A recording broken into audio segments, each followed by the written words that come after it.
Welcome to the Achievable FINRA podcast. I'm Tyler, the founder of Achievable, and we have affordable courses for the FINRA SIE, Series 6, Series 7, 63, 65, and 66 exams with industry best pass rates. Each Achievable course includes everything you need to pass the first time. A full textbook, videos on key topics, thousands of questions backed by our memory-enhancing algorithm, and full-length practice exams. You can try it out for free at achievable.me. And if you like it, use the code podcast to get you 10% off at checkout. This podcast was made from a video by Achievable's FINRA course author, Brandon Rith. If you'd like to have the visual aid of a video, please go to Achievable's YouTube channel and search for the video by the same name.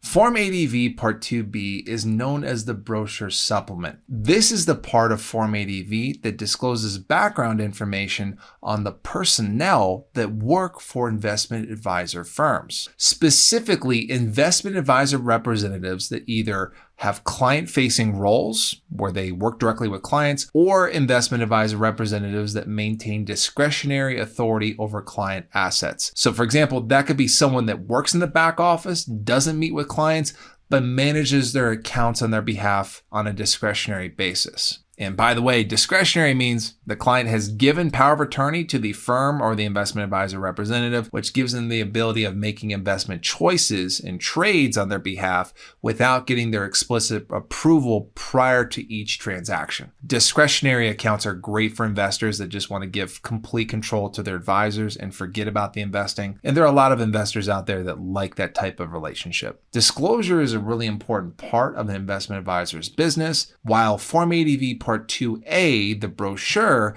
is the disclosure document related to the firm. This is the disclosure document that goes over, hey, here are the employees of the firm that are giving you advice, selling you investment advisor products, so forth. Before we talk about the specific components of the brochure supplement, here's what I would encourage you to do. Assume that you have an investment advisor representative that is assigned to manage your account. What are the things that you would want to know about them? About their background, about what they do in the industry, if they have any kind of disciplinary history or criminal history. These are the things that are in the brochure supplement. Let's go ahead and cover the specifics. First, educational background is something that is disclosed on the brochure supplement. This is actually a pretty interesting test point because educational background most of the time is not something that we care too much about. We generally don't care about educational backgrounds with clients, whether they have a high school diploma, no high school diploma, or a doctorate.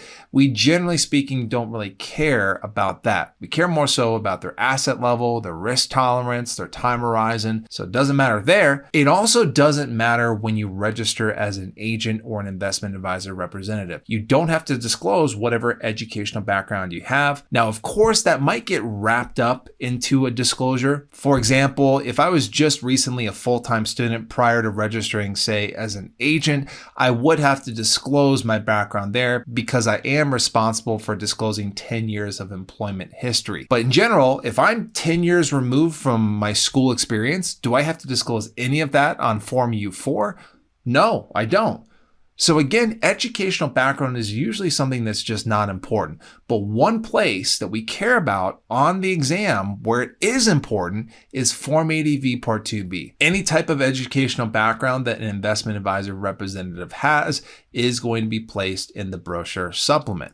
Business experience is also disclosed. What type of firms has the investment advisor representative worked for in the past? Have they just exclusively worked at this company? Do they bounce around company to company, etc.? That's the type of information that's disclosed in this section of the brochure supplement. Next is disciplinary information. Just like the firm discloses this type of information at a company level on Form ADV Part 2A, investment advisor representatives will disclose disciplinary information related to them specifically on the brochure supplement in this section. This includes any kind of criminal, civil, or regulatory events where things were ruled against them. This could include their registration being suspended in the past, or maybe they have some type of criminal history that needs to be disclosed to clients. If that type of background exists, it's going to be disclosed in this part of the brochure supplement. Next is outside business activities. This section will disclose any type of compensation that the investment advisor representative receives outside of working for the firm. For example, if the representative is in a band and they get paid to play gigs around town, or if they drive Uber on the weekends when they're not working at the firm, that type of information is disclosed here. And last is additional compensation. Now, this might sound similar to outside business activities, but additional compensation is within the firm. And this is any time the representative is receiving any type of money above and beyond what their clients pay them. So for example, an investment advisor representative is paid a commission by an insurance company to sell their variable annuities to their own clients. That would be an example of additional compensation, which is arguably a pretty big conflict of interest. And as you already know from the achievable materials, conflicts of interest can exist as long as they're properly disclosed and the impact to the client is minimized as much as possible. Those are the primary components of Form ADV Part 2B. Now let's go ahead and take a look at a practice question and see how we might be tested on this topic. All right, questions on the board. A client receives the brochure and its supplement when opening an account at an investment advisor. All of the following circumstances must be disclosed in the brochure supplement except.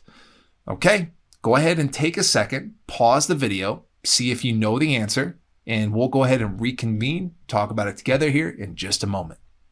Okay, let's see if you know the answer. We are looking for the circumstance that is not required to be disclosed on the brochure supplement. First answer, an investment advisor representative operates a side business on the weekends. Yes, this has to be disclosed. This would fall into the outside business activities section. If we're making any type of money outside of the company we work for, even if it's just mowing lawns for your neighbors for $20 a lawn, that has to be disclosed on the brochure supplement. Next, 12B1 fees shared with investment advisor representatives upon the sale of specific securities. This falls into the additional compensation section of Form ADV Part 2B. If an investment advisor representative is being paid any additional compensation above and beyond what their clients pay them for the services they provide, that's got to be disclosed in the brochure supplement as well. Again, that's a conflict of interest. Got to tell our clients about it. This is where it goes. So that is definitely not going to be the answer. Let's go to the third one. Prior suspension imposed on an investment advisor representative, but by another state's administrator.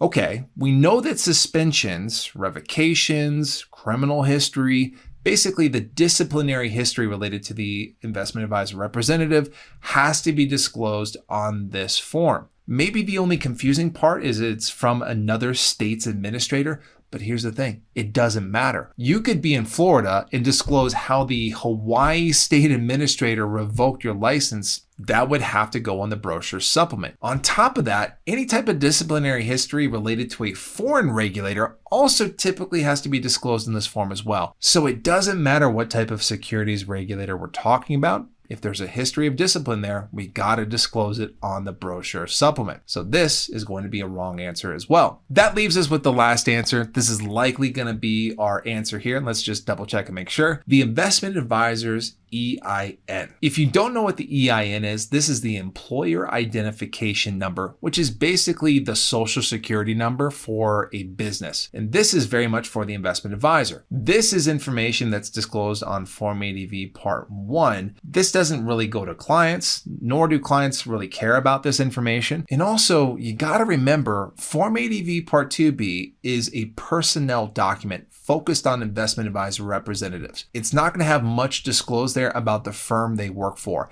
That is either going to be Form ADV Part 1 or Form ADV Part 2A. So if you felt confident that the brochure supplement was investment advisor representative focused, you could probably reason yourself to this being the right answer because this is just information that doesn't go here and it does kind of stick out in terms of test taking skills. The first three answers we went through were all investment advisor representative, investment advisor representative, investment advisor representative. The last one was investment advisor. Small little difference, and you have to know your material to feel confident when you're answering something like this, but that is definitely the odd one that sticks out, and that is going to be our correct answer.